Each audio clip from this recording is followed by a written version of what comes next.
সরাইল আলেম উলামায়ে কেরামের এলাকা, সরাইল ধর্মপ্রাণ মুসলমানের এলাকা, সরাইলের মানুষ ধর্মপ্রাণ, সরাইলের মানুষ আলেম ভক্ত।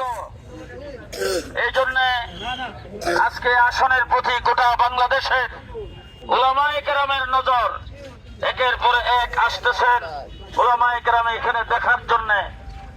এবং আরেকটা জিনিস আপনারা জানেন, গোটা বাংলাদেশ নয় গোটা পৃথিবীর সমস্ত মিডিয়া আজকে ব্রাহ্মণবাড়িয়া 2 সরাইল আসনের দিকে নজর। গোটা পৃথিবীর মিডিয়ায় বিভিন্ন কথাবার্তা আপনাদের সম্পর্কে আসতেছে। আশা করি আপনারা আগামী 12 তারিখে সেই মিডিয়াতে প্রমাণ করবেন যে আমরা মিডিয়াতে যা লেখালেখি হয়েছে সত্যি আমরা আলেম উলামায়ে কেরামের সাথে আছি। আমি আপনাদের সামনে যেটা বলতে চাই, আজকে যারা এখানে এসেছেন, যারা মিছিল করেছেন, আপনারা শুধুমাত্র একজন ভোটার নয়, আপনারা হলেন ভোট সংগ্রহের কর্মী। আজকে রুসাইলপাড়াবাসী আমাকে যদি সে সরাইল আসনগঞ্জের কোন জায়গায় কেউ জিজ্ঞেস করে হুজুর কোথায় আছেন, আমি তো বলি উসাইলপাড়া আছি।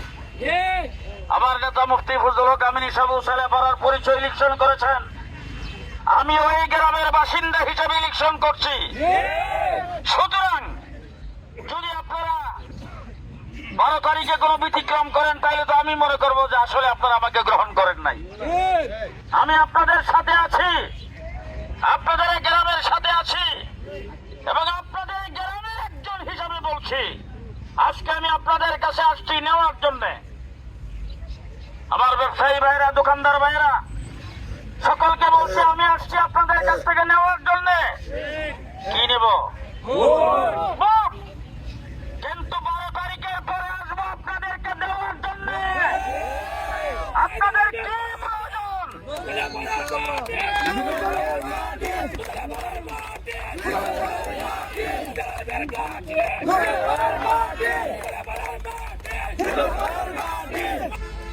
আমি আপনাদের সাথে শুধুমাত্র একটি কথাই বলতে চাই, উন্নয়নের ফিরিস্তি বর্ণনা করব না, রাস্তাঘাট, স্কুল, কলেজ, মাদ্রাসা, মসজিদের নাম নেব না। আমি শুধু একটি কথাই বলবো যে আমি হব জনপ্রতিনিধি।